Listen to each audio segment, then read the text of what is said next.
The sun cast long shadows as my friend Sarah and I ventured into the heart of the woods. The air was cool and still, carrying a quiet anticipation that seemed to hum in the background. What began as a simple hike to reconnect with nature soon spiraled into a nightmare beyond our imagination. The forest, once inviting, grew dense and foreboding as we pressed deeper along the trail. The path ahead was shrouded in shadows, and a sense of unease settled over us like a second skin. Our laughter and easy banter faded, replaced by a growing awareness that something was amiss. "We might have taken a wrong turn," I said, my voice tinged with uncertainty. Sarah nodded, her expression mirroring my concern. "We should turn back before it gets too dark." Agreement passed between us, and we retraced our steps, attempting to retrace our path. But the forest had a different plan.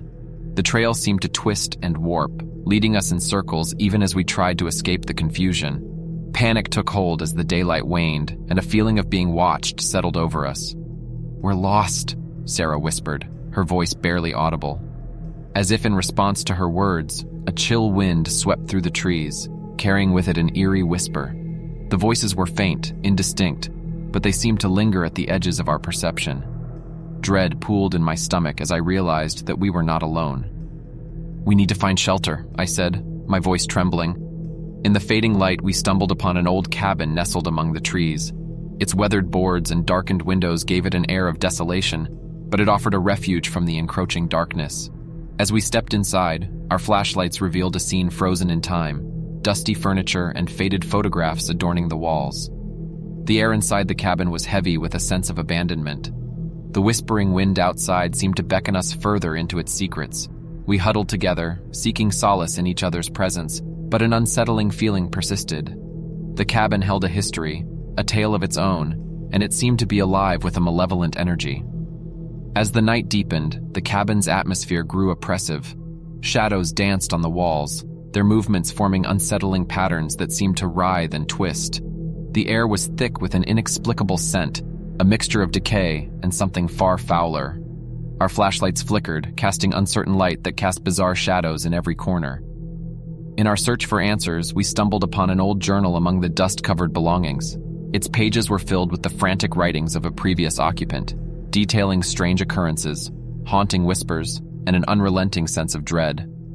The cabin was not a sanctuary. It was a trap, a place that had ensnared others before us.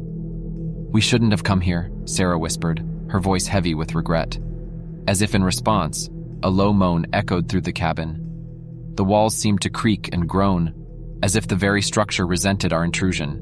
The air grew colder, and a presence, unseen yet palpable, seemed to close in around us. Hours stretched on as the night grew darker, and our fear escalated. The cabin became a prison, a place where the boundary between reality and nightmare blurred.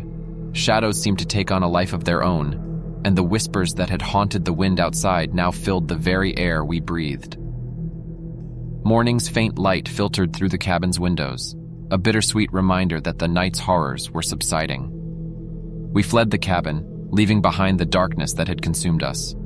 The forest itself seemed to sigh in relief as we emerged, the sunlight banishing the malevolence that had clung to our every step. As we stumbled out of the woods, we vowed never to speak of that night again.